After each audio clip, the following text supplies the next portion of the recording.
Shalom, shalom, c'est Brogy. Voilà, je fais cette petite vidéo comme d'habitude, hein. C'est pour profiter pour répondre à certaines questions qui me parviennent concernant toujours la croyance. Parce que je crois que le but pour lequel nous sommes venus sur terre, c'est pour manifester la parole de Dieu. Voilà pourquoi, comme j'aime le citer, j'aime beaucoup cette écriture qui disait que la nature entière soupirait et attendait que les fils de Dieu se manifestent. Voilà, parce que quand les fils de Dieu se manifestent, ils apportent en eux les choses qui sont cachées en eux. Et Frère Branham disait toujours que Dieu cherche quelqu'un en qui ôter le monde et la religion pour briser le sceau qui se trouve en lui. Donc nous sommes à une époque, vivant une époque où les fils de Dieu sont manifestés et ils doivent révéler les choses cachées en eux. Voilà. Donc ce soir, j'aimerais revenir un peu sur ce que j'avais déjà parlé, sur Joseph rencontrant ses frères. Oui, parce que en fait, les gens me posent des questions à savoir, Joseph rencontrant ses frères, il y a quel rapport avec le réveil de midi ou l'évangile qui repart en Israël. Vous savez, Frère Branham pensait toujours qu'il avait quelque chose à voir pour ramener Israël au Seigneur. Déjà, lorsque l'Israël fut proclamé nation, c'est le jour-là que l'ange est venu et lui a donné la commission. Pourquoi? Parce que, comme il a toujours dit, il a toujours cru qu'il avait quelque chose à avoir avec Israël. Frère Branham explique dans le livre de Daniel, 77 de Daniel, il dit que voici, je vous enverrai Élie le prophète. Il dit que c'était une promesse qui a été donnée à Israël.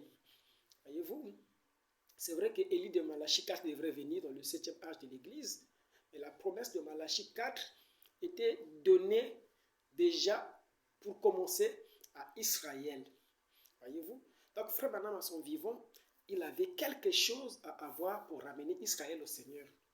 Mais chose curieuse, se trouvant en Égypte, il veut aller en Égypte. Voyez-vous, l'esprit lui dit, n'y va pas. Parce que lui, peut-être, étant humain, il pensait qu'il devrait aller en Égypte et puis tenir des campagnes de réveil en Égypte et que c'est en cela qu'Israël devrait être ramené au Seigneur. Voyez-vous, il pensait cela. Il est arrivé en Égypte et voulant se diriger à Israël, à Tel Aviv. Quelque chose lui a dit de ne pas y aller. Il a changé de direction.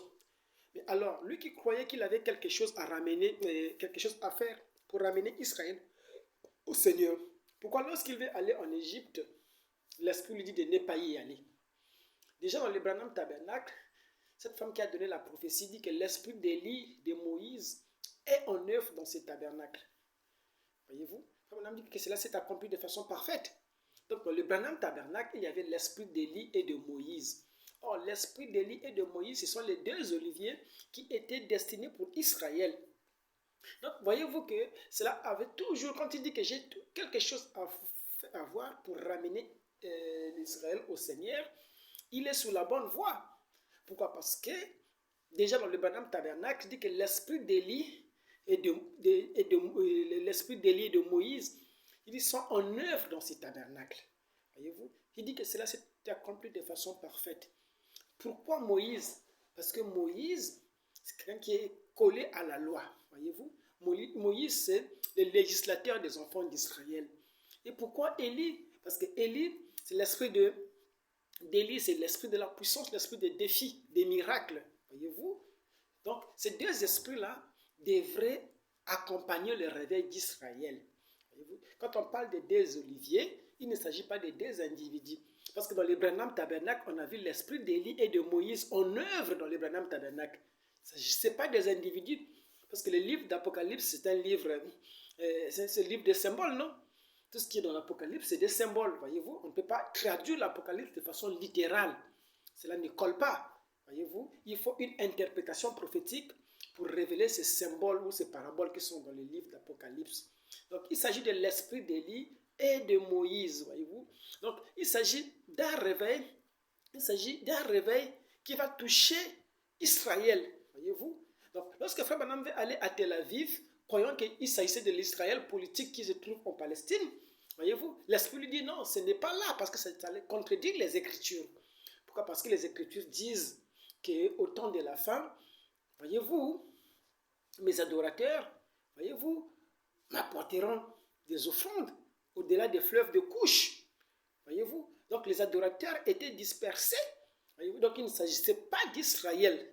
Voyez-vous, parce que Joseph, lorsqu'il rencontre son frère Benjamin, voyez-vous, il ne le rencontre pas en Israël. Voyez-vous, il le rencontre en Égypte. Et avant de rencontrer son frère, voyez-vous que Joseph sort sa femme de la salle.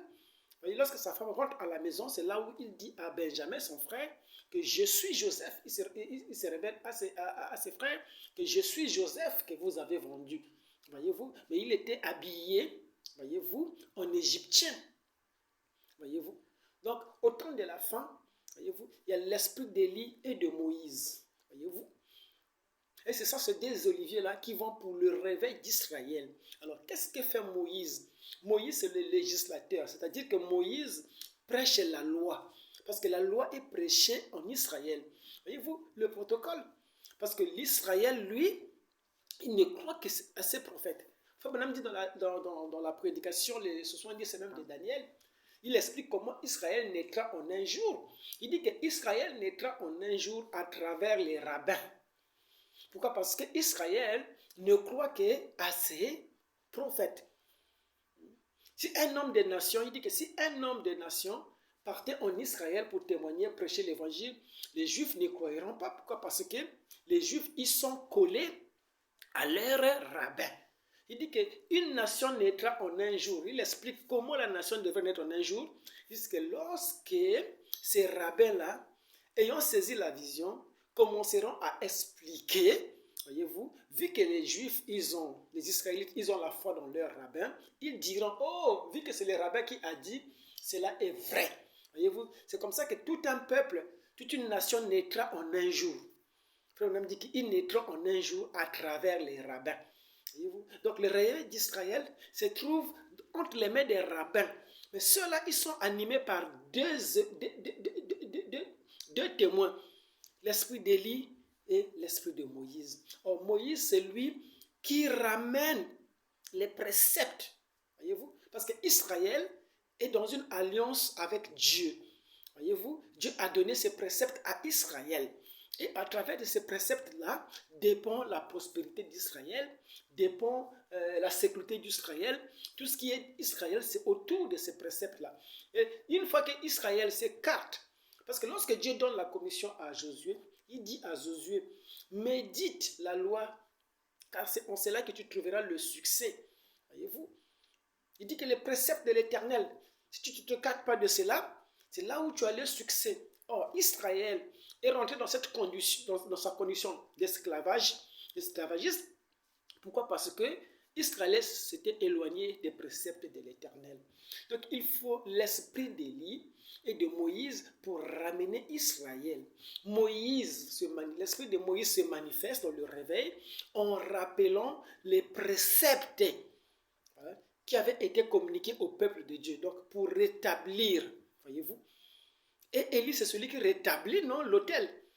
Voyez-vous. Donc, la parole véritable accompagnée avec la loi. Parce que Israël est dans le symbolisme avec Dieu. Lorsque Jésus était sur la terre, voyez-vous, Jésus dit, vous imposerez les mains aux malades et les malades seront guéris.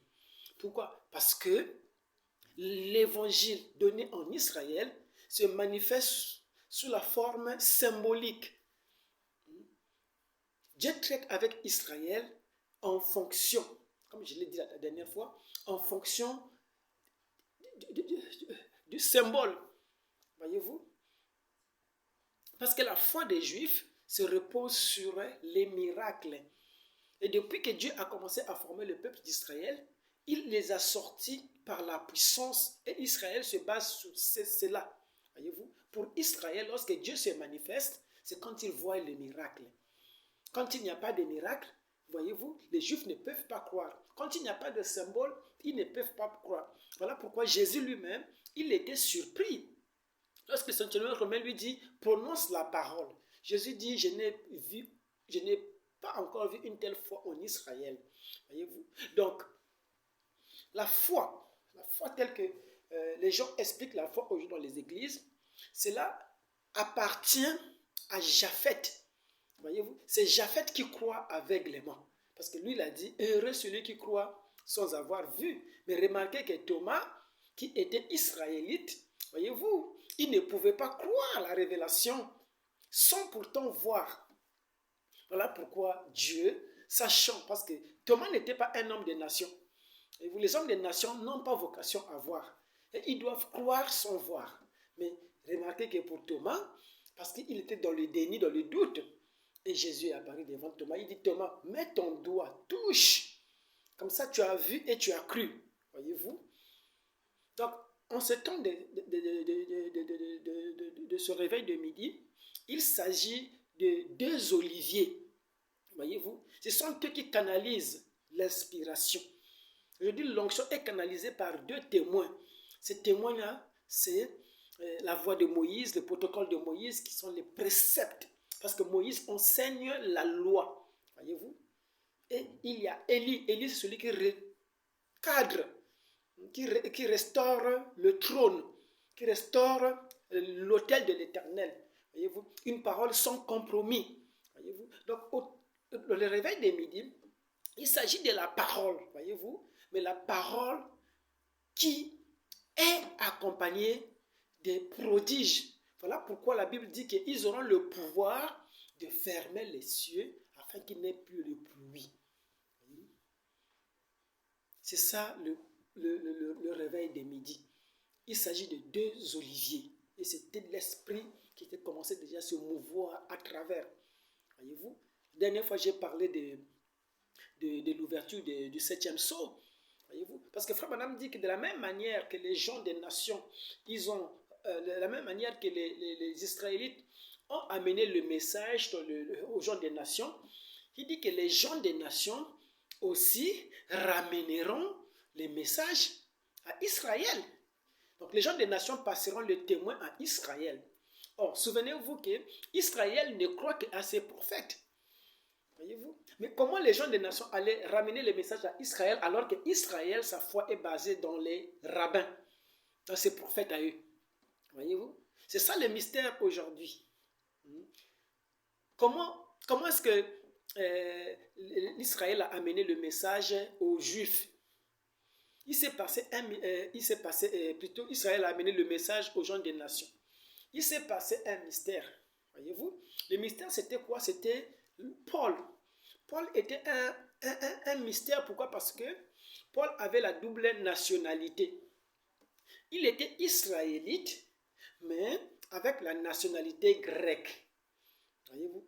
Et c'était lui le canal par lequel, vu qu'il parlait grec, c'était lui le canal par lequel l'évangile devrait atteindre les nations. Voyez-vous? Et c'est à travers Paul que cela s'est fait. Voyez-vous?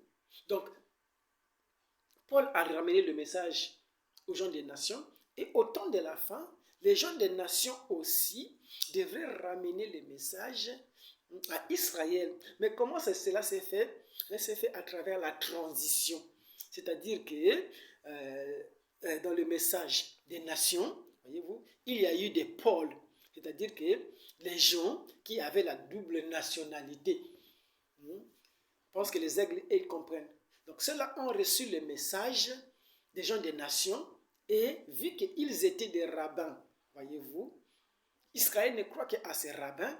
C'est en cela qu'à travers eux, Israël fut enfanté en un jour. Voyez-vous?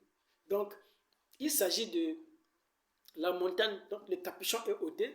Une partie coule du côté septentrional, une autre partie va du côté des Midi.